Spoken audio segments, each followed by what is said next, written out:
Sabrina, where are we going here today? So this is a debate for District 197 candidates in which we will ask questions, allow them to talk about their platforms, and field questions from the audience. Why this is important, especially for this community, the Latino community that live on El Barrio, what we call El Barrio? Well, when you think that at the last special election, only 6.9% of the registered voters voted, civic engagement and voter engagement is very, very important for Latinos to have a stronger and more representative voice. We need to get out to vote. Some Latinos think that because we don't live on El Barrio, in this district, we shouldn't be interested in this and what is happening on El Barrio in political terms. What do you think about those Latinos saying that? I think it's misguided. I mean, I think in the way any Latino, we have so few elected representatives that every Latino represents all of the Latinos in the Philadelphia area, and we want them to do well, and we want them to make us proud, and we want to see issues addressed. I heard that we are going to ask questions to the candidates, but we are going to have some room for the community inquirers. Is that true?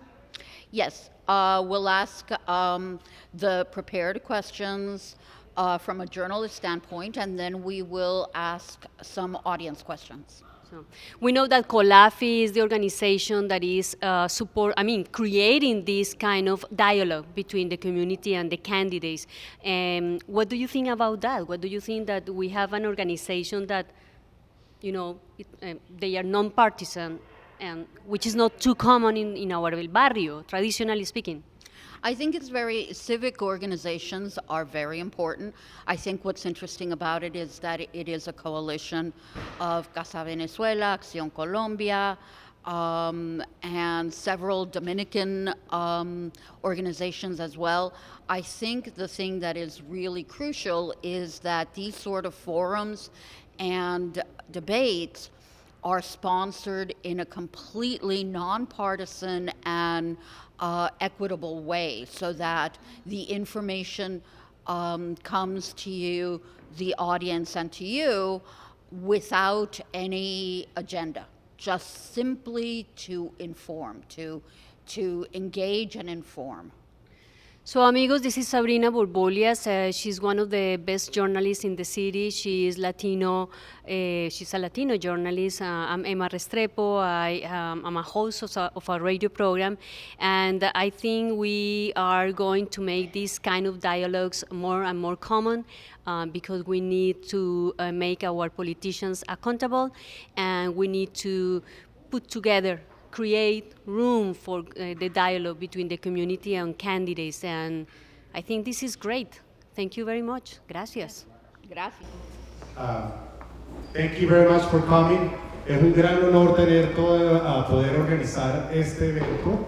Somos una organización que se llama COLAFI, y la verdad lo que somos un grupo de voluntarios latinos que queremos ayudar a todas las comunidades latinas sin importar de dónde están localizados, fortalecernos.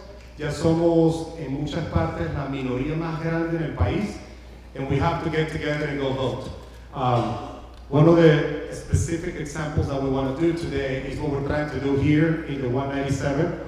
We wanted to have a political debate to show the level of professionalism that is in the Latino community. We are getting attacked from Washington every day. We want to show anything that we can to show that we're professionals, that we can do this. La cantidad de profesionales que tenemos, y gracias a Dios tenemos 3 candidatos que aceptaron estar aquí. Uno está un poquito tarde, pero bueno, si no podemos seguir esperando. We're very excited to be here. We're very thankful for the sponsors, Para Ti Mujer and Explicity, and of course Tierra Colombiana to be here. I wanted to mention 2 special guests that are hiding some here. They are non-profit organizations that will make sure that we're keeping everything non-biased. And that's Comedian 70 which is back there hiding, and Philadelphia 3.0. They are very pro-democracy, pro-voting rights organizations that are really trying to make sure that we can bring transparency para nuestras comunidades. So, without further ado, I want to really sincerely thank the candidates.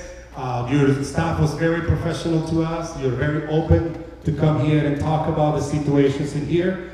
And honestly, from the bottom of my heart, thank you here. Muchas gracias por venir. Esto se hace de todo corazón para, la verdad, darle más conocimiento de quiénes somos los latinos, no importa si estamos en el sur, y para seguir agregando y no restando.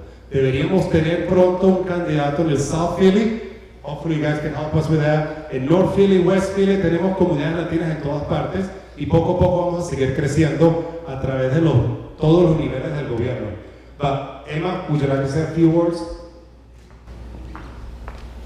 Familia, amigos, buenos días. Mi nombre es Emilio Vazquez, soy host del programa Para Ti Mujer. Estamos muy agradecidos con los tres candidatos.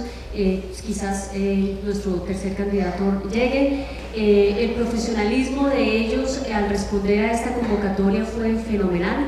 Y estamos aquí como periodistas para hacer nuestros candidatos accountable, porque les hago una invitación oficial a quien gane para que nos acompañe después de 100 días de gobierno y nos cuente cómo va el gobierno, cómo va el distrito y cómo van las soluciones que ellos van a plantear aquí para los problemas más graves de esta comunidad.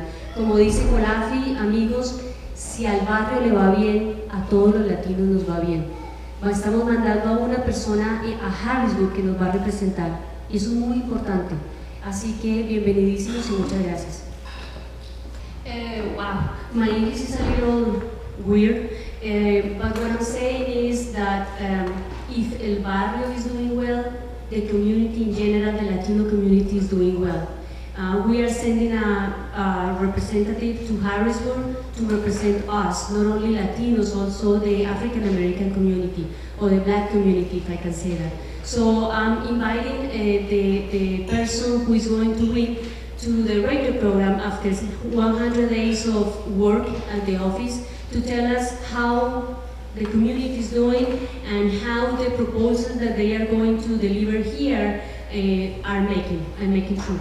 So thank you very much. Thank Olafi for doing this, and thanks for the great professionalism that this team, each team of the candidates has shown. Thank you very much. Hi folks, my name is Sabrina Burgos. I'm a Latina freelance journalist with stories that have appeared in Philly.com, Philadelphia Magazine, Philadelphia Weekly, The Guardian US, Al Dia News, NBC 10. I'm delighted to be here conducting the debate. I'm going to give you a little bit about the structure that's going to take place. We'll first ask the candidates to take 2 minutes, which I warn you, I will be timing very seriously to talk to you about their platform. At that point, after they've done that, I'll ask them questions that I've formulated for them. And your questions, you have index cards on your table. You should write down your questions for the candidates. Those will be collected, we'll bring them up, and we hope to be able to fit in 4 or 5 questions from the audience, your specific interests and concerns. Because the district is majority Latino and African American, we're conducting the debate in English, but feel free to write your questions in Spanish, because all of us are bilingual. And after all of the questions, we'll allow the candidates to give a closing statement. I want to remind you, if you are not yet registered to vote, we have voter registration forms, which we encourage you to fill out after the debate, because every Latino vote, every District 197 vote counts. So I'd like to start by asking Frederick Rodriguez to open with his I don't know if that 1, 2, 3. Oh, yeah. Great. And you have 2 minutes, and then we'll have Danilo. Ok, muy buenos días. El nombre no es Rodríguez Ramírez, Freddy Ramírez. Por favor, no se olviden de eso. Freddy Ramírez, candidato por nuestro distrito 197. Good morning, everyone. Name is Fred Ramirez, candidate for legislative seat 197. This is a very important election. It impacts every corner of our district. I wanted you to know about our district. It's the most fascinating and interesting district in the Commonwealth of Pennsylvania. We are a majority-minority district. We are composed mostly of Hispanics, Latinos, and African Americans, blacks, licks. Let me tell you something.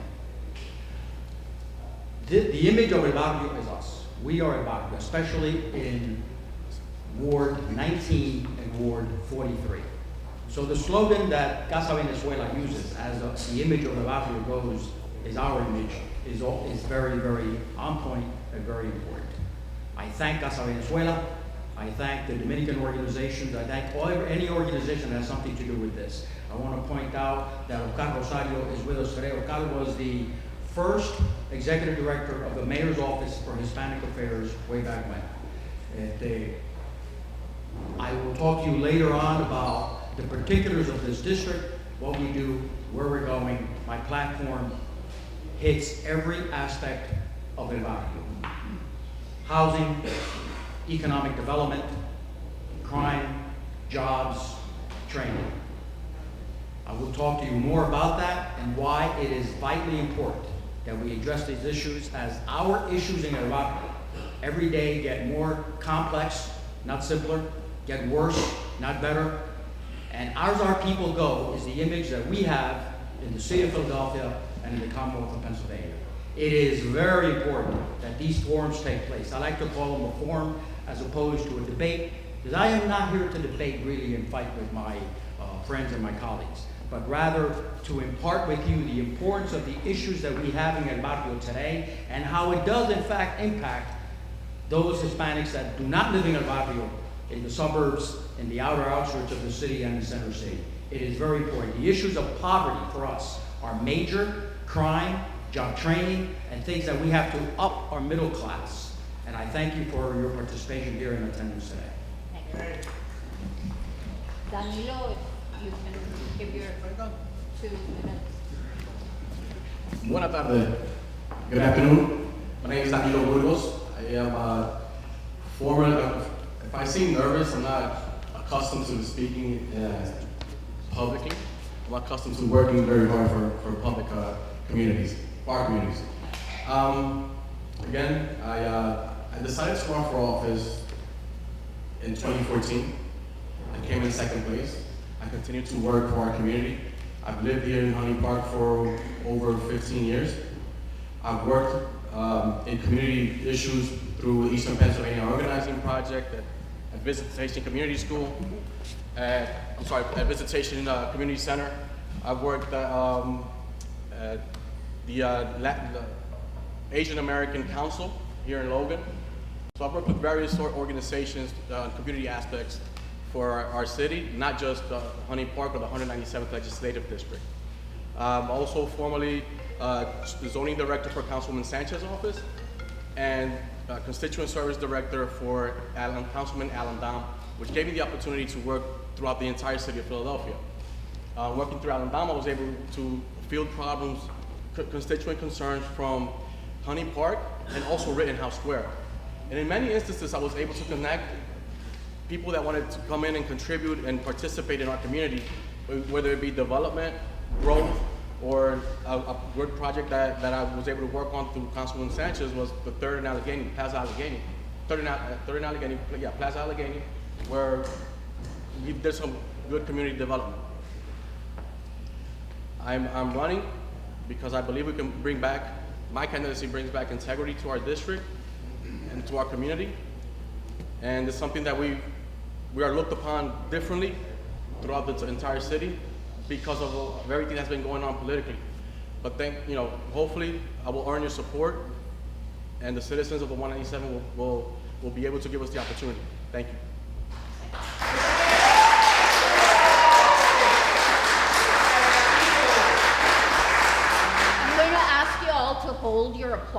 so that we don't get, we don't have a problem with timing. Emilio Vazquez, I'm sorry, the microphone died. It's okay. So let us know if you can hear us, okay? Good afternoon. My name is State Representative Emilio Vazquez. Thanks to everyone. Gracias a todos por invitarnos a este foro hoy. I've been a resident here in the 197 Legislative District when before it was the 179 Legislative District, where State Representative Bill Rigger was the representative here. He represented us for 40 years. Nothing was being done, little. I mean, I've been here. The first house that we moved in from New York, we came to Marshall Street. Then from Marshall Street, we moved on to the 8th Street. Then from there, when I got married, I moved over to Reed Street. I moved over to Percy. All the addresses that I have, they've been in the 197 Legislative District. And I've moved from houses, but I've always stayed in the district. I'm sorry for coming a little bit late, but I was out doing the street cleanings they do every single year. I was on Broad Street, I was on 10th Street, I was on 13th Street, I was pretty much around the district. So my thing is, I'm not gonna talk about what I'm gonna do, I'm gonna talk about what I've done. In the year that I've been elected, I brought $4.8 million to our district. Thank you so much. Thank you. I'm going to start out with a question. I'm going to start with you and ask you each to address it. The income for a significant number of District 197 residents falls below the federal poverty level, which is about $20,000 for a family of 3. In Pennsylvania, people who make $20,000 or less pay 12% of their income in sales tax, income tax, and property tax. The top 1% of the state who make $426,000 or more pay 4.2% of their income. So I want you to address, what are you prepared to propose to address this taxation inequity, and how will you build coalition within the legislature to see your proposals passed? Freddie. Again, thank you for the opportunity. Before I quickly answer that, I was remiss in telling you that I'm the president and founder of Pan American Behavioral Health, an organization that has clinics here in North Philadelphia. Also, I'm the president of Inter-American. I was special assistant to the regional administrator of HUD, special assistant to the regional administrator of Energy, and I was part of the federal regional councils. I think that's an excellent question because it impacts directly our people in el barrio, our folks. How will I address that? Look, the statistics we heard are real, they're alive, they're here in the Commonwealth of Pennsylvania today. It is a state matter. What I would do immediately is the following. First of all, the corporate rate. Corporations must pay more rates than what they actually do now. Also, we must tax the wealthiest in Pennsylvania, cannot go ahead continuing paying lower taxes. In fact, statistically speaking, the wealthy in Pennsylvania pay less taxes than the poor. We cannot allow that. We have two strategies: up corporate rates.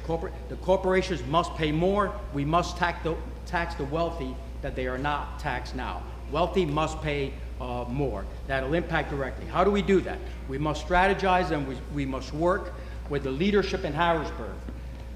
The Anglo-Republican leadership, we must work with them to make this happen. And there are ways to strategize to do that, which I will speak more about that also. Okay. Danilo?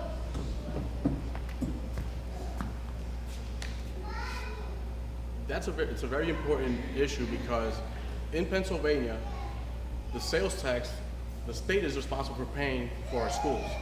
So in Philadelphia, we've implemented, and this is very important, where we need to connect city to state services and have someone qualified to be able to speak at this local level and bring our message to Harrisburg. In Philadelphia, we have in the recent years, we have introduced regressive taxes, contradictory taxes. For example, the soda tax. The soda tax is supposed to collect X amount of dollars. It was supposed to give us 6,500 slots for pre-K. It's going to give us 5,500 pre-K slots. And at the same time, we're not collecting the amount of commitment taxes that were supposed to be collected to produce proper education according to what the soda tax was supposed to be. Then you have the cigarette tax. The cigarette tax, Philadelphians pay $2 more per pack of cigarette. The health department tells everyone not to smoke, but then we tell people to smoke so that we can pay for schools. We need to stop being contradictory. We need to be able to provide good, solid alternatives, such as in Alaska, for petroleum. If you're a citizen of Alaska, you receive dividends from the petroleum. Why couldn't we do that with the Marcellus Shale here in Pennsylvania? Who you sent to Harrisburg should be able to see things in the future and be able to see how we can pay for more funding, more program, without putting the burden on our neighborhoods, on our community. Every time there's a tax increase, we pay it. The bottom of the tax bracket pays it. I mean, we hear politicians all the time talk about corporate America needs to pay more. Corporate America is not going to pay more. We all know this. Every time corporate America has to pay more, it's coming from our pockets. So we need to look at comprehensive ideas, such as like in San Francisco, where I'm sorry.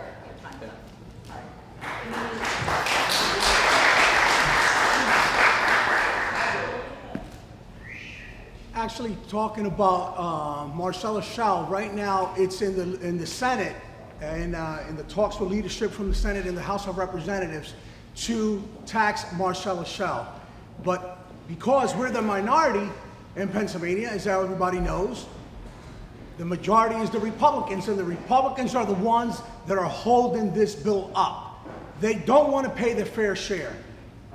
And it's not going to happen. As long as we keep the majority in the House of Representatives and in the Senate, none of that stuff is going to happen. The only way that I could encourage people, please vote, even if it's just a committeeman's election or whatever election, vote and put the right people in to make sure that we can get back to the majority, to make sure we can make things happen in the state of Pennsylvania.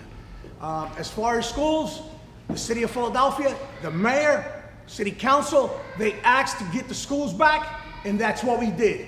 We gave the power back to the city. And now they're in deficit again. They need some money. And of course, in my time there, in the year that I've been there, we gave them $3.8 million. And the rest of the money comes from the Philadelphia Parking Authority, as everybody knows. So there's no reason that we should not have that money for education. Thank you. We will actually ask more specifically about education, but right now I want to ask you about the unemployment rate for Philadelphia as a whole has dropped, and the job market has expanded, but this district hasn't really seen the rates go up as in the rest of Philadelphia. Some people have suggested implementing state tax credits that would pay companies to hire Black, Latino, returning citizens, and other employees from groups that aren't represented as frequently. Others like to focus on finding new ways to get capital for small local entrepreneurs. As state legislator, how do you propose to address employment rates, job creation, and breaking down barriers to capital for local entrepreneurs? I'm going to start with you and work on it. Okay, about entrepreneur. At the beginning of when I did my introduction, I said we gave, actually, they have the money already, $4.8 million. We gave tax credits to Esperanza, tax credits to Temple. We also did, throughout the whole 197, Uptown Theater, which is going to create 200 jobs over there. With all the money that was given out in tax credits, RCAPs, and whatever money was given to them, it's going to create 1,568 jobs, to be exact. Okay, so, and it will be out there. Esperanza, I've always talked to Esperanza, I'm always talking to Temple, and it's not just gonna be just for the few and selective, like they always say. It's for everybody, whether you're Caucasian, African American, Latino, immigrants, how they call us, because even I'm a Puerto Rican, but they still call me an immigrant. So since there's still a little bit of time, let me Okay, do a go ahead. quick follow-up. Go ahead. How do you incentivize them to hire people from within the district? Okay, because before we even gave them the grant, that's in the clause. They have to hire people within the district. Okay? And if anybody needs to follow up with my office, feel free to call my office and we'll make sure that that happens. Thank you. Danilo, would you like to address? And let me know if you need me to repeat the question at any point. To force a company to hire people of color, unfortunately, we're being taxed out of our own city. That's the big problem of gentrification and the prime motivator. Instead of looking for alternative ideas on how to create increase our tax base, we're just the quick answer is let's tax soda, let's tax cigarettes, let's raise property taxes, let's raise the water fees. That's an additional tax. We're taxing our own people out of our cities, out of our neighborhoods. As a legislator, we have to work more importantly in finding alternatives funding sources. Looking at what's been working on, what works in other cities, and bring it to Pennsylvania so that we can benefit. We from the 197 can benefit. Hiring ex-offenders it's a very important part of stabilizing our communities, and to make sure that they don't go back. My good friend Jeff Brown, owner of several supermarkets here and ShopRites here in Philadelphia, is big on this issue, and he has worked tirelessly and used the advantage of these tax breaks from hiring ex-offenders and people with certain criteria. But yet we need to continue to open up opportunities and be less burdensome on people that want to open up businesses here in Philadelphia and people that want to live here in Philadelphia. What about small entrepreneurs? So the hairstylist, for example, That's a or great the question. caterer. So the hairstylists, the business owners, their licenses fees have tripled in the last 4 years. So you're a small business owner. This establishment we're here today, Tierra Colombiana, 10 years ago, 12 years ago, their licenses fees for food establishment, for any of the aspects pertaining to the business, were maybe $100, $125. Today they're well over $300. That's an extra tax on our small businesses that we need to be thinking positive. We need to think outside the box.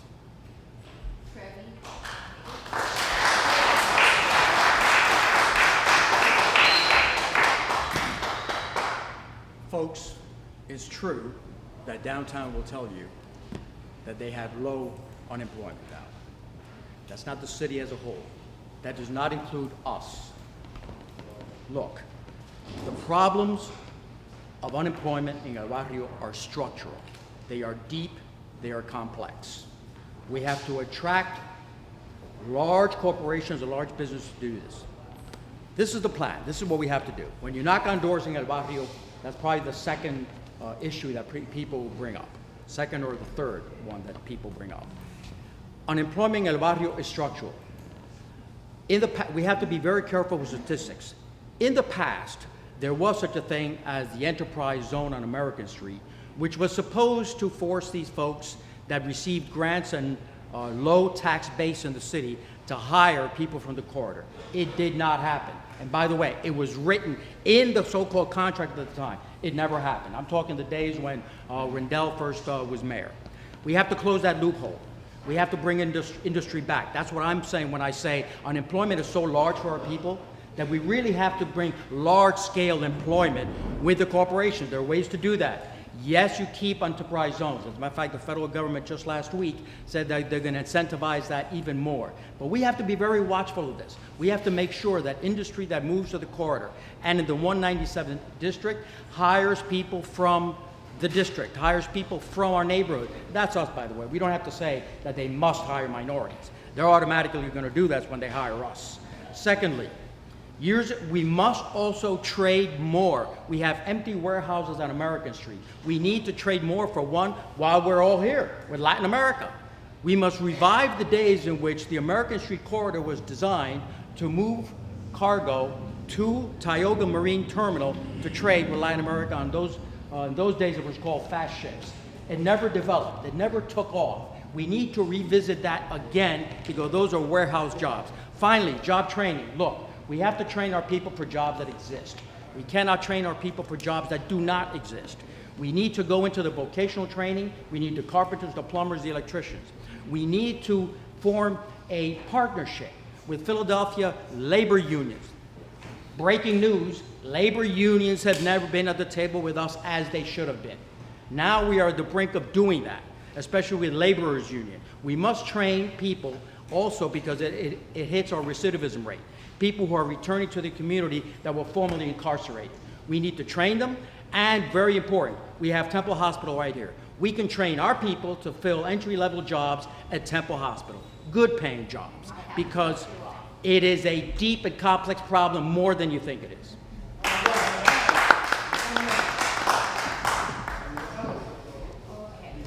So now I'm going to start with you, Danilo.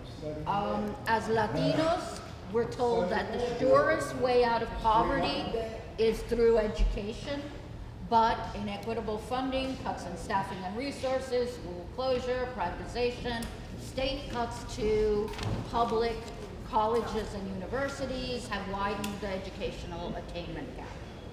So I'd like each of your take on three things: the voucher and school choice tax breaks, the full funding formula for public schools, and your idea for reinvestment in public colleges and universities.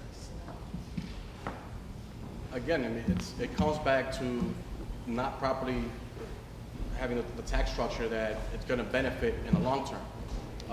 The tax structure that we're accustomed to is just raise taxes. We need to think outside the box and work on how are we going to raise the tax base. How can we attract more business owners, more business owners and more people to live in this state so they can contribute more to the state. And one of the aspects that we can do that is, I mean, you have the Keystone Pipeline.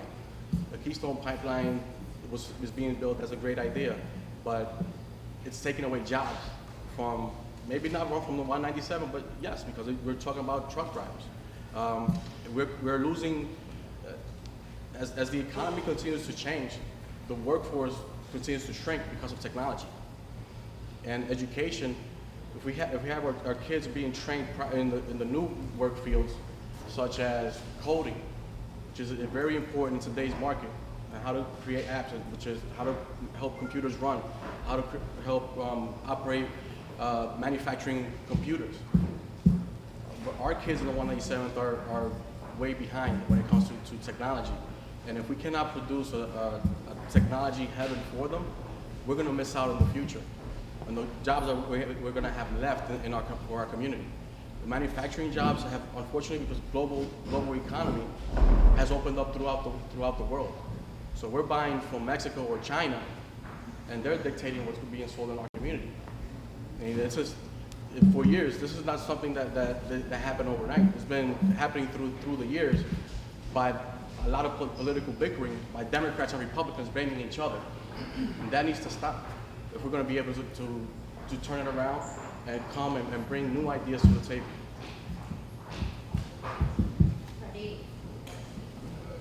The question was about education. It was. The question was about education and how it impacts our barrio and our neighborhoods. Well, listen, folks, I don't have to tell you. Public education has failed us. Public education has not failed us the last 10 years, it's the last 30 years. They poorly equip our children drop out of school, and those that graduate from high school do not have the skills to enter the marketplace. When you hear legislation born in Harrisburg, don't think for a minute that means that legislation in Harrisburg will trickle down to our neighborhoods. That doesn't mean that legislation introduced becomes law overnight. Education has a major impact. 1, 2, 3. Now, Still doesn't work. Education has a major impact on our children. Look, the funding formulas, of course, we need to do parity in funding formulas throughout the Commonwealth.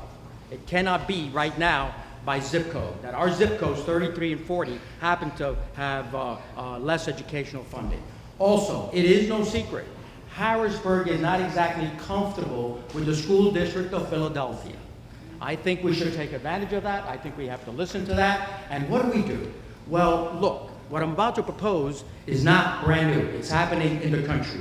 We need to do separate, direct funding for our poor performing schools, which happens to be in the 197, by the way, throughout the Commonwealth of Pennsylvania. We need direct funding from Harrisburg through the education department through those specific schools. I'm talking the Clemente, the Edison, the Almen, the Pantoja School. All these schools need direct funding because our children and our students are in crisis. We need to prepare them for the skills that they need. Also, traditional education may not necessarily be for everyone in our barrio.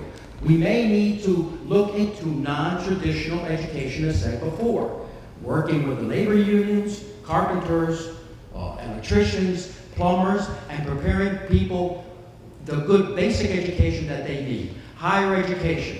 Well, you know, I would love to have the problem that is, how do I get our children into public colleges and universities much sooner? Absolutely. Right now, we depend a lot on community organizations and community colleges.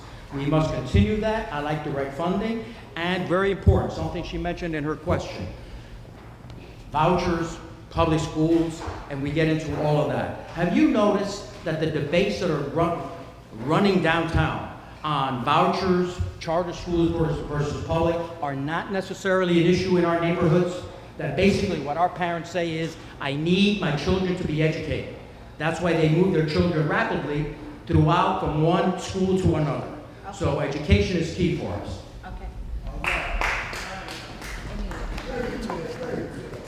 This thing is more trouble than it's worth. That's right. Okay, about education. Right now, they're talking in leadership about how they're going to educate funding for the whole Commonwealth. Okay? The problem is that when we send, and well, like Freddie was saying, with Danilo, with the direct, like you were saying, with direct payment, I agree with it. Because the schools, then we can hold each school accountable for their failures. Like there's been schools here in the city of Philadelphia, charter schools without saying names, public schools without saying names, they've gotten the money in poor administration. So we need to hold them more accountable. Okay? Thank you. Okay. So I want to talk to you about a substantial percentage of respondents to a 2016 Pew poll indicated that public safety was the biggest problem facing the city. We know that for people of color, we're doubly impacted, both as victims of crime and as targets of racially charged law enforcement. As state legislators, what part would you play in making neighborhoods safer for the families that live in them, and what community-based safety, restorative justice, or harm reduction measures do you admire, do you hate, or do you envision for this district? We'll start with you, Emilio. Okay, talking about safety, to me is very important because I have 7 children, I have 10 grandchildren. We've closed, not only me by myself, but as a community, all together put their little piece in to closing the Liberty Motel. Okay? I remember, which I have it on document, when I wrote a letter to Josh Shapiro, and that's when they started moving in. Okay? I'm not me by myself. Okay? I'm saying with everybody collectively. Council President Clark, Huntington Park, Fisher, Ryan, anybody else I should mention? I mean, because this was a community effort. It's just not one person. Okay, I've worked seriously. When something happens, they come into my office anonymously. We call the district attorney's office. We call whoever we need to call to make sure that we can get these drug corners off the block. I mean, I had the same problem over Nathan Butler. Now, you can't pay nobody to stand up on that corner because the police, after someone shot someone on the block, they have a police there all the time. They go around the blocks. But the problem that we have in our community, that some people don't want to speak up. They will give you the information, but they say, please, they're scared, they're afraid, they're imprisoned in their own house. So we have to have more engagement with the community.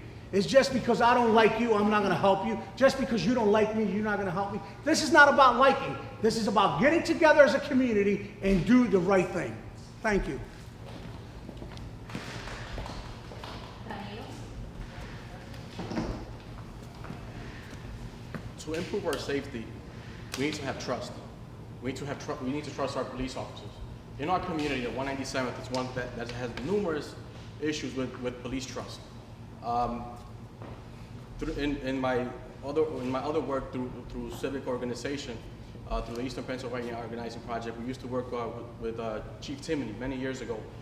Chief Timoney was very instrumental in believing in same cop, same beat, same cop, because then you start to create a better rapport between the officer that's out there dealing with all the nonsense that's going on in some neighborhoods and with their neighborhoods, with the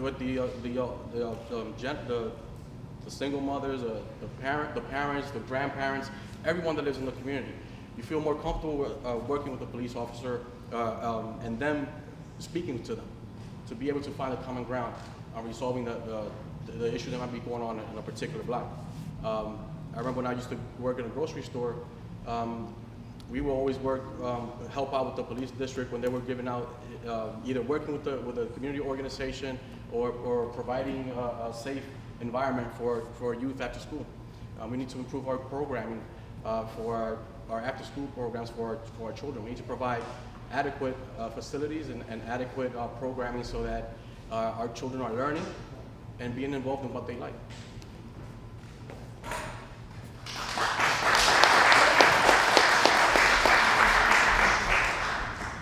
Public safety and law enforcement in our community. Probably the first or the second issue our residents bring up when you knock on their door. Public safety is number one, or in verse with trash in the streets, which I will talk to you about that later. Another important topic. Look, I'm all for the cops on the beat.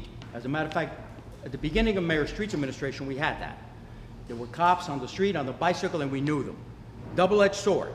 We have to be careful with that because, on the other hand, we don't want police abuse against our residents. So I like the concept of the constant police officer on the beat and in that corridor. I like that. However, we also have to be very careful with this because most of our elderly residents will tell you they have fear. They will tell you that. Again, as usual, there always seems to be a disconnect between downtown conversations on law enforcement and barrio conversations on law enforcement. Barrio will tell you they are deathly afraid of violence. Our streets are prone with violence, and our citizens are very scared of that. That's the word. They tell you every time. They are scared of that. We are scared of gun violence. They are scared of the trauma our children see every day because everything that happens concentrated in the 197th district, from crime to our out-and-out open markets of drug dealing. Our folks are afraid of that. They want that addressed. In fact, you know the complaint I mostly get? It's completely the other way around. What people say is, you call 911, they don't show up. You call the police, they don't show up. After the body's dead, then they show up. You call them, and if it's against the drug trade, what they'll do is they'll snitch on you, as they say. So we have to, yes, we have to have correlation, but we have to have a partnership on that. I want to see more police on the beat. I want to see the major violence wave addressed in our community. It's concentrated with our zip code, 40 and 33. That's where it is. Gun violence. We all suffer from that. I lost my father to gun violence. So this, it's not as easy as saying, we're going to partner with the police. We tried that before. We need a new paradigm and a new law enforcement paradigm for the police department to safeguard our citizens.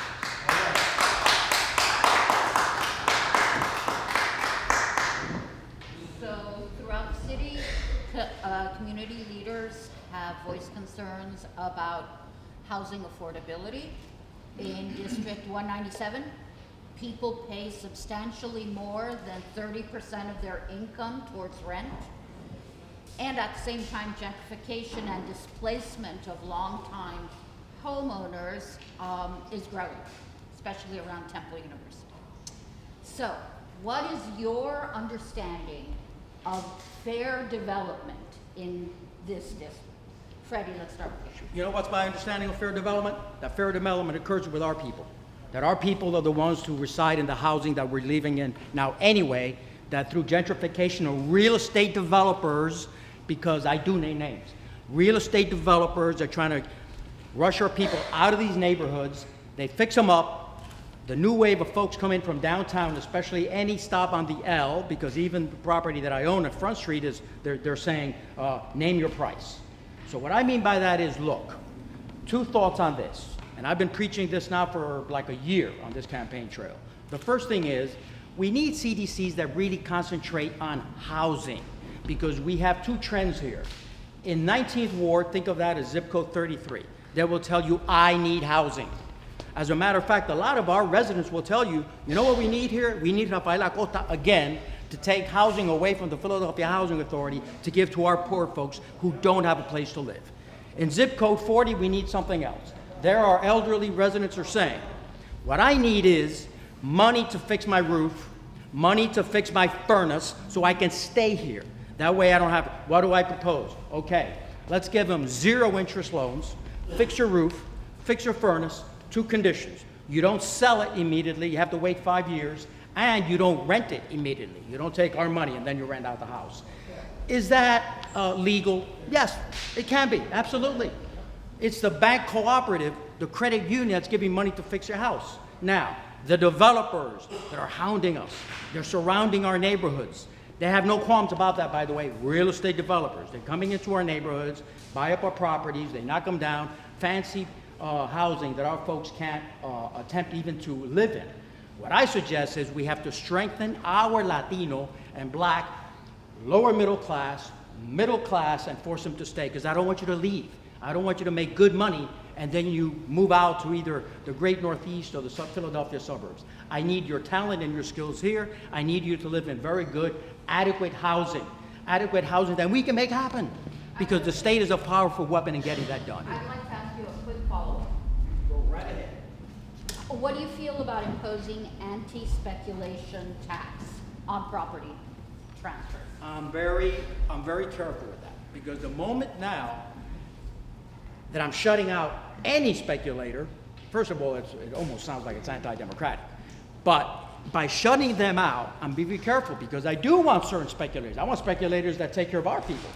So I don't want you to shut you out. I want to make a better quality of life neighborhood, because quality of life is probably the number one issue in the 197th district. Not what Harrisburg or the politicians say. When you knock on doors, it's quality of life from the drug trade, the dirty streets, to I need fair and good housing. Thank you. Danilo. Could you repeat the question? What is your understanding of fair development in this district? Again, you need to have a collaboration between your state officials and your city officials. In certain areas, through John Street, NTI came in, cleared up an area, but there wasn't much planning for the future. And what the future has brought us is gentrification. And in areas like around Temple, which is close to us, here in the district, our people are being pushed out because of higher taxes, more fees, developers paying an astronomical amount of money for homes. The issue is people are not staying because they can't afford their taxes. Again, we need to have alternative funding. We need to figure out what are those funding, what are the sources of funding that we can model and implement here in Philadelphia in the 197, particularly because we're on the list of gentrification is our doorsteps. A lot of our neighborhoods are being gentrified. Communities people are saying at our community forums that people want to come in and buy their house and develop it, and then out-of-towners come. And people that have lived here for years, we're being pushed out. One of the best things that we should be doing is looking at alternatives. For example, in San Francisco, they have job creations for ex-offenders through growing the legalization of marijuana, through growing marijuana, and being able to provide jobs and a larger tax base without increasing taxes. Because every time you talk about providing more of this, more of that, at the end of the day, it's going to be more taxes for us. Continue to be pushing us out. You know, one of the things that becomes an issue is that there are areas in the district where the property values are skyrocketing, but then there are areas in the district where they've declined. So, you know, North Philadelphia West, the property values have declined by 12%. What sort of community development organization or civic organization do you see taking care of sort of the development needs for the district? We would have to take advantage of while the taxes are down and help and create more home ownership. That's where private-public partnerships needs to be more focused on giving the opportunities for home ownership to the citizens of that district. Long-time renters, we have a lot of those in Honey Park, and throughout the district also. We have long-term renters where, for whatever reason, they haven't been able to buy their own home. But in that area where we have such low 12% tax value decrease, we should be able to, we should concentrate on how do we take advantage of this opportunity instead of letting speculators come in and speculate on land. Emilio.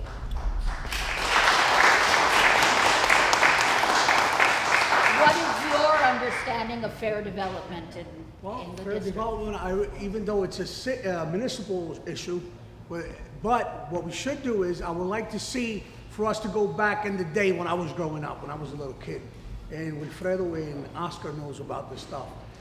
When there was a vacant property, they give it to low-income families. They buy them for $1. They go in there, they fix it. They have 5 years to fix the property. They cannot sell that property within those 5 years, and that's fair for me. I mean, because there's a lot of renters here, there's a lot of constituents here in the community that their credit is bad, and the main problem here is credit. And if you don't have a good credit score, you can't get a property. You have poor people. This is the poorest district in the nation, if you guys didn't know, the 197. So I will propose, I mean, actually, I've been talking to some folks up in Harrisburg to put a law to force the land banking. Everything has to do with the land banking.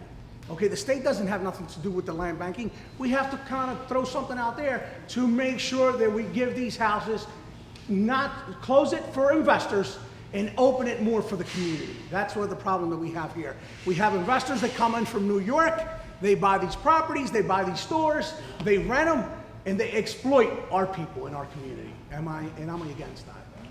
What about community purchasing real estate? There have been places, for example, in Seattle, where communities have protected themselves by a community nonprofit being formed to purchase real estate to retain the community atmosphere and demographics. What's your feeling about that? Well, I mean, right now, as you're talking about that, I don't know if you guys have heard about Jumpstart. I had a meeting with the director of the NAC CDC, and they're working with Jumpstart for low-income housing.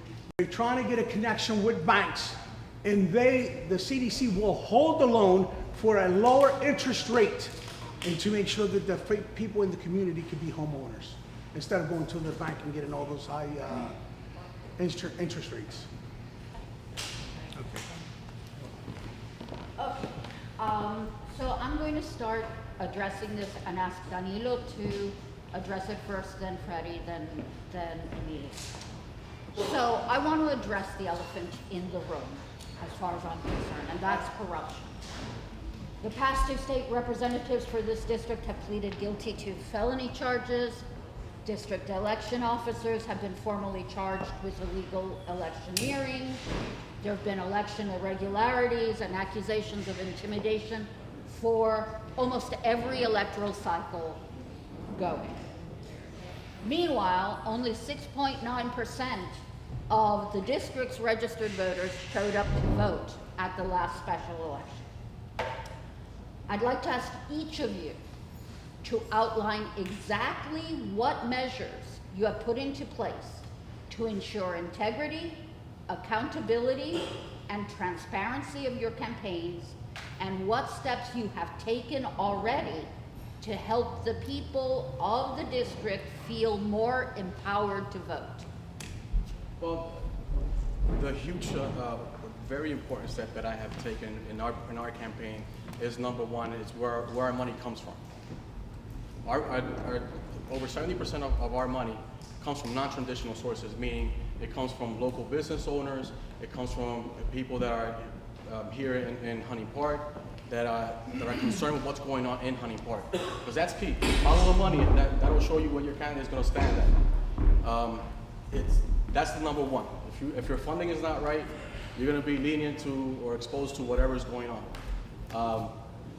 And second of all, integrity. I'm a person of faith. I have created a coalition of pastors from Hunting Park, and not just Hunting Park, but 197. I have some great pastors working with us from the eastern part, from the west part of Broad Street, and I have some great ones here in the east side of the district. Our faith institutions need to get involved, and our campaign has been working hand in hand with different churches throughout the district to make sure that the constituents that attend their churches, not whether they're 197 or not, that they get involved in the political process. Because the lack of involvement of our community, it opens the door to corruption. Because people think they're comfortable in their seats. They can go out and do whatever they want. And unfortunately, you're right. Two of the last 3 state reps have been indicted. Are you willing to commit to making a report of who has donated to your campaign public before? By law, we have to do it, Right. and I already Usually reported. after the election. But that's what we already reported ours. So what we've been able to collect so far is public. Another important issue, because basically we're touching upon 3 issues in one when it comes to that. Low voter participation. The reason we have low voter participation is most of our political leaders do not urge nor educate our people to register and come out to vote. That's why you think it's ironic that the wards that need the greatest voter participation in the city have the lowest voter participation. We do 2 things. A, we do not educate our citizens on the importance of that. Just yesterday I went to 2 of them that say, why should I vote? There is no reason to vote. So I spend time educating on that. We need to get to register our people, educate our people, get them out to vote. That is very important. We have to stop the practice of past political and present political leaders that suppress our vote. We need to bring all our people out to vote. As a matter of fact, I'll go further than that. If we had voted in the last presidential election the way we should have, we probably would have had a different president. But we didn't do that. We stayed home. We complained later about it. So we have to also hold accountable some of our political leaders about that. Corruption. Absolutely. I'm for follow the money. I even like the slogan. Find out who's giving you money, and I'll find out who you are. I'll find out who you are by who's giving you your money. We have labor unions that visit me every week that want to give money. By the way, I'm not taking one. So yes, we have to be transparent about that. Corruption is alive and well with us. We have to stop that. Campaign financing, she's right afterwards, but I'm doing it now. And it's a very important issue, and we need all our citizens to participate, especially in zip codes 40 and 33. All our citizens, blacks, Hispanics, everything, let's go out to vote and send a message downtown and to Harrisburg. Okay, so I've heard commitments from both of you to make your campaign donations public even before. We have done it, keep working on it. Okay. Emilio. Oh, jeez. I actually, my stuff is online since last election when I won the special election. Everything that I spend, all the contributors that gave me money, they're on there. Okay? Unions have donated to me. I'm a union guy. I'm a labor guy. DC 33. 1637 at the Parking Authority and City Municipal Union, okay? So the whole thing is, the people that have donated to me, people say, okay, unions. No, it's the members that are donating, members that live in the 197, okay? I mean, my thing is, it can be no more transparency. I mean, as far as, I'm gonna be transparent because I'm not jail material, okay? So are you also committed to? Yes, it's online.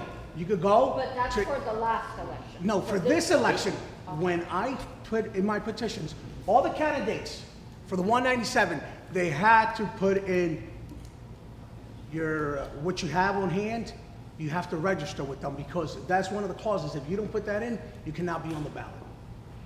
So all of that is there. Everybody can look. My PAC name is Friends of Emilio Vazquez, and everybody can find out how much I have on hand. And there's no dark money. So what about voter engagement? Okay, voter engagement. I mean, I'm the ward leader in the 43rd Ward. We have done that. The problem is people have lost faith in politicians. And that's why, especially the Latinos. You know, we are the ones that were afraid to go and ask for services. Listen, my mother's, she's 81 years old. I says, Mom, that's for you. That you're a senior. You're entitled to the box. You're entitled to that. Everyone. It's just not just Latino, but across the board. I mean, there's, I don't want no handouts. Give it to the next person that needs it, knowing that you need it. I mean, we have to keep educating folks in and out. PSA, if you're not registered to vote, all of the forms are available. When we're done here, go register to vote. So I'm going to ask you the last question that comes from me, and then we're going to open it up to questions from the audience. And I'll ask you to start, Emilio. This district continues to diversify demographically. There have been an influx of Colombians, Venezuelans, Central Americans, Puerto Ricans newly arrived from the island, all among many others. So what coalition building and unity efforts have you conducted in the district, in the city as a whole, and in the legislature? Okay, that's a good one. This week on Wednesday, immigrants came to the office, to the Black Caucus, and they want us to work on licensing for immigrants, even if they're waiting on the process to be a United States citizen. As far as being engaged, I've been with Casa Venezolana when they were going through the political process to vote, and I was there for them, and I stood there. I mean, I shook all the hands that were in line. Okay, and my commitment is just not just for the Puerto Ricans, it's for everyone. If we all, as Latinos and as human beings that we represent in the 197, I'm not just talking about just one race. Everybody, African American, Anglo, Asians, Latinos, we are a bigger force, and we could do bigger things in the district. Danilo, how about?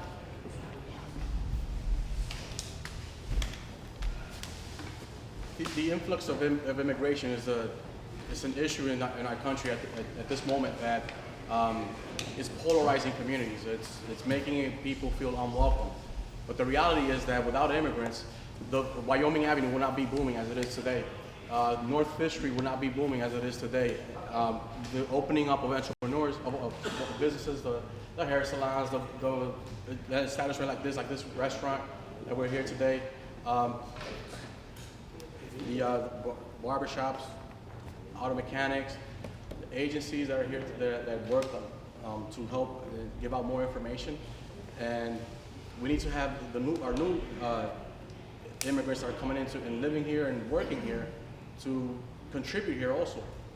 Participate with our local organizations, increase our membership at the Business Association here at Esperanza, and also create more access so that they can work together with our local organizations and assimilate, so that we can learn from their culture and they can learn from our culture.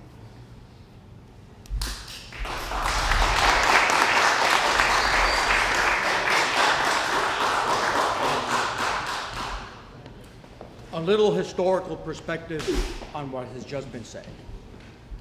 Of course, I am for, and we should continue, and I emphasize the word continue, to collaborate with all immigrant groups that come to Philadelphia. Absolutely. But a historical perspective. The great majority of Hispanics in Philadelphia and North Central Philadelphia continue to be Puerto Ricans. The Puerto Ricans have always been at the forefront, more than any other cities here in Philadelphia, at lending a helping hand to arriving folks. As a matter of fact, maybe a lot of you don't know that the blueprint for the setting up office of the Mexican consulate in Philadelphia was given to the Mexican consul at the time by the government of Puerto Rico. How to set up these consulates in these neighborhoods that help your folks. We have to continue doing that. We have to strengthen that. We have to be mindful of that. By the way, we have not received the influx that we thought of Puerto Ricans that we were going to get after Maria. It didn't happen. We get 4 or 5. How do I know that? Because of what I do every day, behavioral health, which is a key component of behavior in our community. We didn't get them. However, we are getting Central Americans, we are getting Venezuelans. I would like to see more Venezuelans move in here into our neighborhoods to collaborate far more and stronger. But we have been doing that, we're going to continue doing that, and it's a key peg in economic development for our neighborhoods. We have to help strengthen that through anything from loans to everything else, absolutely, and housing. So we're going to switch to questions from the audience as soon as you each get a bottle of water, because we're not going to be out. So quickly, the questions, there was a lot of questions, and there actually is 3 teams on the questions, so we narrowed down for Sabrina here, but it's 3, really all the questions that arrive, even though more than 25 of them in there, is on 3 different teams, and that's why I combined them together. So if they're close enough, one of another one, she's gonna try to centralize them as one general question on each one of those, so Sabrina. Okay. So we're going to start by asking about gun violence. And I want you to feel free, I'm going to give you a bucket of time in which all of you can answer. So whoever jumps in first, go ahead.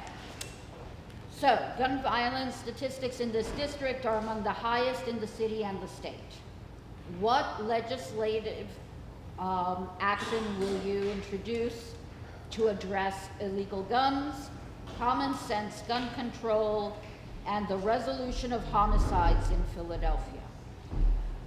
We currently have a 37% clearance rate. 30%, I'm sorry, you said? Says it looks like 37% clearance rate. Oh, homicide clearance. Well, I mean, again, it comes back to quality education. We should be talking to our youth about violence, how to control your anger, how to better channel your energy. It starts with our schools. It starts with teaching our parents, providing good behavioral health for our parents, the ones that need assistance, make sure that we have assistance for them. And common sense for gun laws is something that, for whatever reason in this state, we lack it. But they feel it's okay for someone to own 20 guns. Last time I checked, there's no war going on, and no real wars going on. There's wars against us, pushing us out of our neighborhoods, but I mean, we should definitely be controlling the amount of guns that are out in the streets, be more responsible as government. Violence and gun violence, I said earlier, is probably the second major issue in our neighborhoods. There's not one resident who doesn't know the impact of gun violence. Yes, I'm all for putting more counselors, behavioral health, that's what I do, in our schools. We're currently trying to do that to educate our youth on this. But that's not the only thing we can do. We have to clear up the homicide rates much faster than our police department does. Our residents are scared of that. They know that. We have to have a common sense approach to the purchasing of weapons.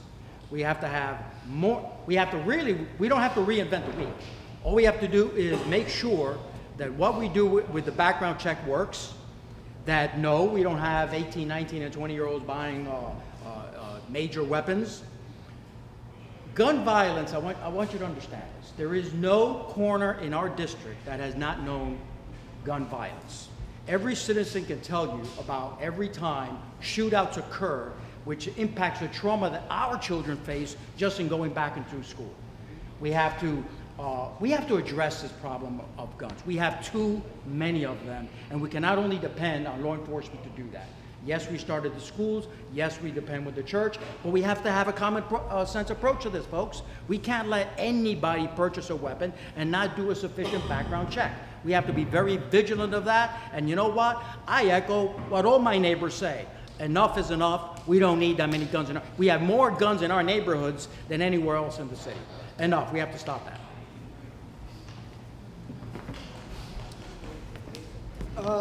Right now in the legislation, there is something for violence. Our Black Caucus Chairman Harris, he has put something in place about gun violence. Not everybody can get a license to carry. And people, the problem that we have is when they do the checks. I've been noticing that people have been getting licenses, they have domestic violence issues, and they're getting a license. And they're not digging in deep enough. And I truly believe it's because they know they need references. They need 3 references. If I'm a friend or a friend of another one, they just sign it, boom, and they give them the gun. That's all they do. They have to do a more intensive background check. There's folks that don't have a crime here in Philadelphia, but they have one in Florida, Puerto Rico, so they don't do it really real good search. So we need to have a conversation to make sure not only with the municipality, but with the state and federal, pass all those 3 tests, and if you have problems with mental health, that's a no-no. You're not gonna get a gun license. Thank you. So the next question,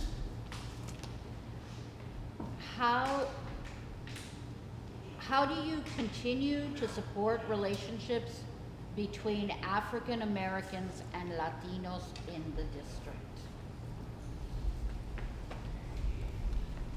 Well, again, it's education. We don't provide it. I've been, in my personal view, and through working throughout the city of Philadelphia, I've owned a grocery store in West Philadelphia, in South Philadelphia. I'm very engaged on issues on both sides of Broad Street. As our community's members say, you know, with this side or that side, we need to continue to learn from one another so that we can work together and improve our community. One of the most productive ways is our faith. Faith goes through all color barriers, and our churches play a very key role in how we interact with one another, and providing the avenue and working with our pastors, our mosques, so that we continue to work and build on what we have and improve our community.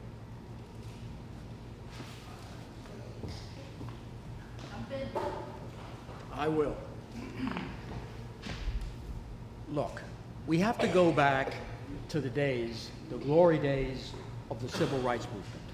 I'll remind you that in New York City, predominantly Puerto Rican and African American in those days, from 1950 to 1970, there was a major strengthening of relationships within the African American civil rights movement, the one born in the North, not the South. And it was born out of Harlem. It was born in Harlem because East Harlem abutted Harlem, so we worked together, we marched together, we bled together, we achieved a lot of the achievements that came out of Ebenezer Baptist Church, that came out of the late Adam Clayton Powell, that forged formations with us that were crucial. We got away, we drifted away from that, unfortunately, with the success components successful of the civil rights movement. In the case of Philadelphia, I opened up my statement by telling you, we live in the 197th district is beautiful, it's wonderful. It's a district in which we join hands with our African American brothers and sisters. Absolutely, we can go nowhere alone. We have to be in this together. We are one community, one neighborhood. The 197 mirrors that, African American and Hispanic.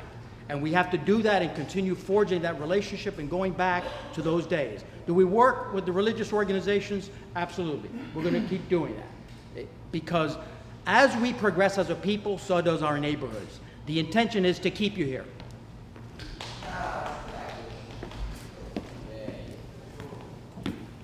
Well, like I said before, I've been here since 1972. I came from New York. To me, I'm friends with everybody. Everyone. I go visit people, knock on their doors. Hey, I'm for everyone.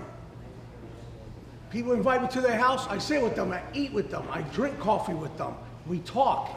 And this is what it's all about. Love thy neighbor, point blank, with no exception of color, creed, or religion, or sexual orientation. We're all God's children, and we have to love one another. And that's how we have to conduct ourselves, to make sure we get along with everyone. That's where I'm at with that. Thank you. We have a question that came to us from Laseo in Graterford Prison. What plan will you put in effect in order to reduce the number of citizens who are cycling through the criminal justice system? Well, the individuals that get to cycle because we as a society are failing. We need to do more when it comes to behavioral health. I mean, there's a number of issues going on in the industry now, but lack of jobs and education.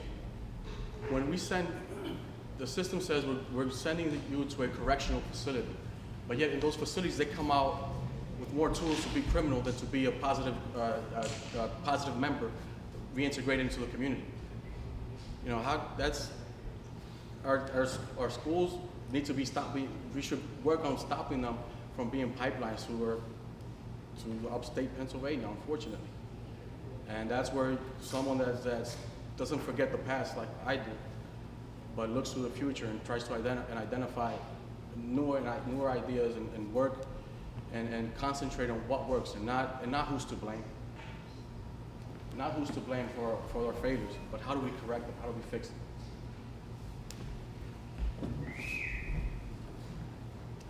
It's called criminal justice reform. We have too many people, just too many people incarcerated. Our youth, both men and women, are incarcerated. When they come out, they have nowhere to go. They have no job skills. This is not what I'm thinking of doing. This is what I have been doing. It so happens that in the 197th Legislative District, Fairhill happens to be the zip code in the whole Commonwealth of Pennsylvania with the greatest number of incarcerated people. Fairhill happens to, in our district, Fairhill happens to be the place where all these folks come out of and into.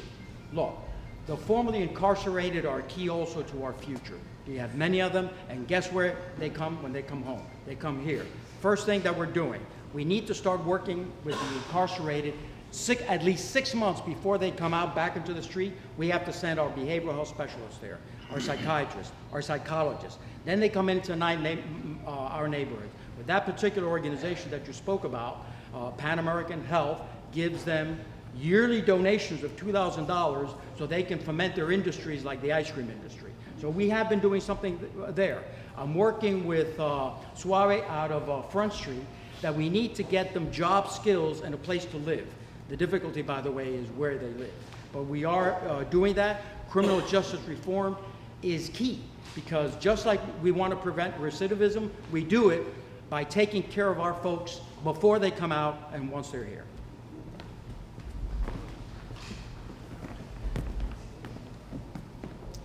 This week alone, they just released 117 lifers from Graterford.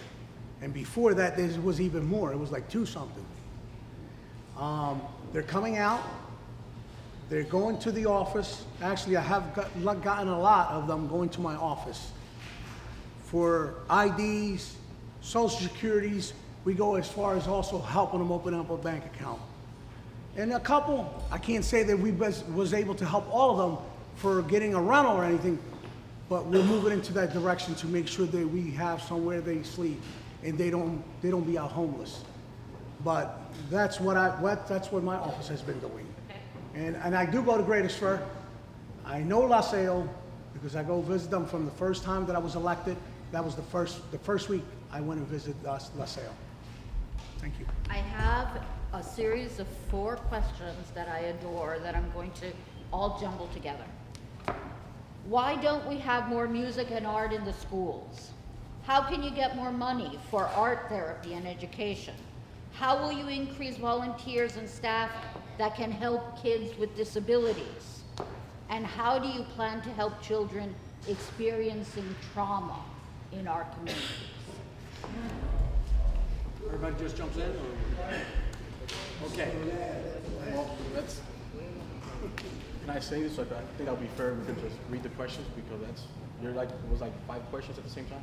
There are. Most of them are about getting art, music into Alright, what do you know? schools, about dealing with kids with disabilities. Again, it's and thinking out- importantly, trauma, children with trauma in our community. Gracias. What are you all doing? Gracias. It's no secret. Cuts to the funding for our schools have produced to the lack of the arts in our schools. If we get working on creating partnerships between more artists, here in Frankfurt, we have an artists association. The name escapes me. That they go to the schools and they get involved with students. We can help make it. We have tax credits to build homes. We should have probably tax credits. It's an idea to bring arts to the schools, so that entrepreneurs can use this advantage for they can grow as an artist and teach at the same time and benefit from a tax credit. And children with traumas should be our priority. I suffered a trauma growing up, and my uncle was murdered. And there was no behavioral health that we had access to. Either the lack of knowledge or whatever was the problem that was at the time. We didn't access anything, and especially in our elementary schools, we see that. The question of trauma for our students, first of all, I'll address the first 2 parts of that question, which was yes. Every time there's a restriction in school funding, the first programs to suffer, of course, music, the arts, libraries. We have to turn that around. And that was almost like the beginning of the discussion about school funding. Traumatized students and youth in our neighborhoods, in the 197th, major priority. Look, the city of Philadelphia has community behavioral health. Community behavioral health is charged, most of our students are Medicaid students, and they get charged with getting behavioral health services in the community. We have been working to get our counselors into schools where they are needed. There is not one school in Philadelphia in the district that has enough school counselors. We want to complement that by putting our therapists, our professional therapists, into schools. Community behavioral health, in my opinion, and I know them well, does not do well by us. They have a budget of probably $1.5 billion. I'm going to say that again, $1.5 billion. You don't see much of that in our zip codes, where ironically enough, it's needed the most. As a matter of fact, we saw that in hearings on the epidemic that we're having on drug-related things. At those hearings, you saw that $1.5 billion. They're not spent. In fact, they're better known for closing our facilities than for expanding our facilities. Of course, I'm for expanding facilities that provide quality services to our youth and our children, because there is not one corner of our neighborhood that our children and youth are not traumatized by everything from drug trafficking, violence, run-of-the-mill just violence, and an issue that we have not approached, which is a major issue for our people, which is trash in our streets. So I think behavioral health and community behavioral health should have more of an integral part in what goes on in our neighborhoods, our zip codes. They should partner with us more. They should partner with us. About arts, you said arts and Arts, Music. disabilities, children Okay. with disabilities. I know one school that does that, and that is Esperanza. Esperanza have art, they have music, they use art as a form, as therapy for the children that have ADHD, Asperger's. I know because my son suffers from that condition. And so that's where they do it. They do it in Temple, the arts, Schools of Arts too, they do stuff there too. Yes, and I will entertain to expand more. So, you guys know where I'm at. Please give me a call, and we'll make sure that it's just like we're saying, we have to stick together. That's the only way we're gonna make things together work. I have one more audience question, which I also adore, and then I'm going to turn it over to each of you to make your closing statement. So, feel free to jump right in. How much does a gallon of milk cost in the district? $5. I'm gonna let Emilio answer that. $5. It depends where you buy it. Not in Cousins. No, in Cousins, no, in Cousins is like, Not in Cousins. in Cousins, and I'm gonna be fair, in Cousins is about $3.59, it depends. But then the ones when you go to the 1% and the 2% and the low fat, then it goes up. But in the grocery stores in the corner, I've paid up to $5.50. And La Bodega, which La is the Bodega, reason we on the corner restrict store. ourselves to Cousins. So, Okay. So I'd like to start you in the reverse order that you did your opening statements for your closing statements, which means that we'll start with you, Emilio. You'll have 2 minutes. I'll be just as strict this time around. And then Danilo, and then okay, my thing is, my closing statement is here, it's short and simple. Why are we gonna go backwards? Under my leadership for this 1 year, I brought 4.8 million, and we have 10 million more coming into the district. This is why we never, every 2 years they want to change the state representative. And as long as we keep doing this, this district will never move forward. So folks, when you go to vote on May 15th, think, whether it's me or these guys behind me, vote your conscience, because you guys are the ones that are gonna have to live this for the rest of your life. Okay? So if you want Emilio, if you want more of my services, press 24. Thank you so much, and thank you for inviting me.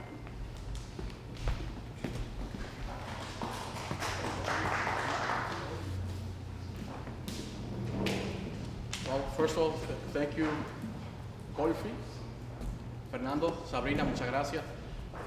To everyone that attended, thank you, especially to the citizens of the 197th that are here. I hope that today's the start of, if you were undecided, you have a clear picture of who you would decide to vote, and I hope it's myself. I'm a little bit extremely selfish on that. You heard several ideas on how we're going to move forward. You heard a lot of blaming. You heard about we need to be like the past. But our past 20 years of history for the 197th hasn't been really, well, it was 179, but now it's 197, but it hasn't been very bright. We need to move forward with change. Change that would have the best interest of the community. Because once you send someone else to Harrisburg, hopefully it'll be me, you need to feel comfortable that when those doors in Harrisburg are closed, you'll trust that that person that's working on your behalf is not looking out for his self-interest. I've worked diligently through city council, through a number of different organizations here in the district, and I continue to do so. I will continue to live in the district. Some of us here might not live in the district after this race is over. But most importantly, it's about bringing services back to our community and bringing integrity and honesty back to our district. Thank you.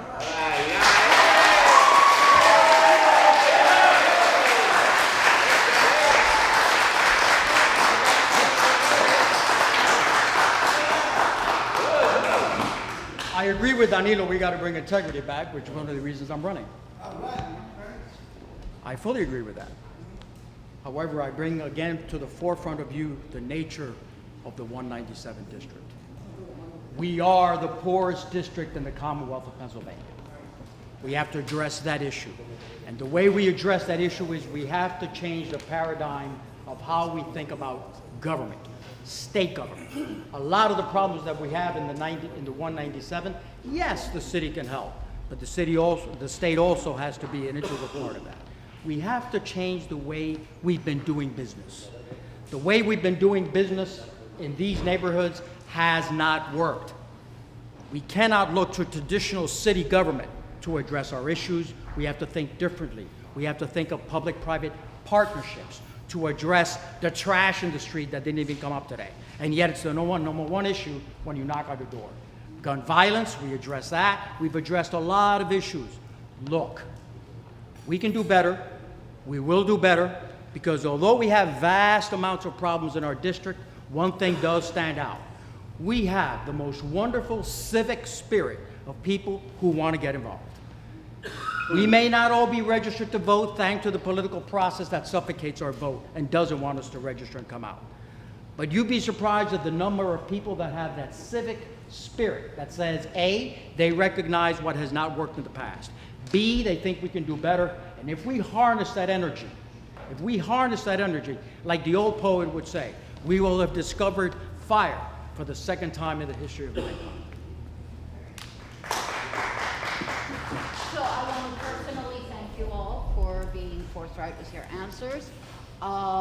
Let's give them a round of applause. I'd ask you to please wait. We'd like a photo. First, I want to thank everybody, but especially moderator. She came out with all the questions, so thank you.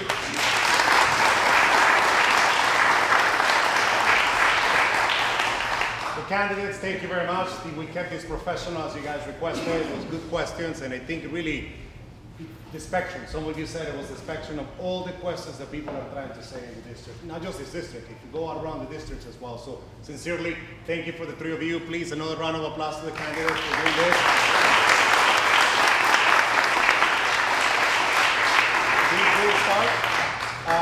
Our special guest, make sure that we keep everything neutral, is the Committee of 70 in Philadelphia 3.0. Really, thank you for being here today, for supporting us.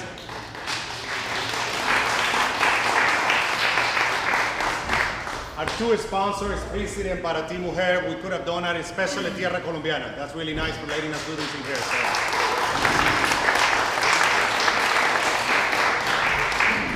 Last but not least, please register to vote. The deadline is Monday, so you have 2 days. We have in Espanol and English in there to register to vote. You will be taken out and officially send it out. May 15 is the election for this great candidate, so please participate. So, thank you. Thank you very much. Hey, a photo up with the three candidates. Come on.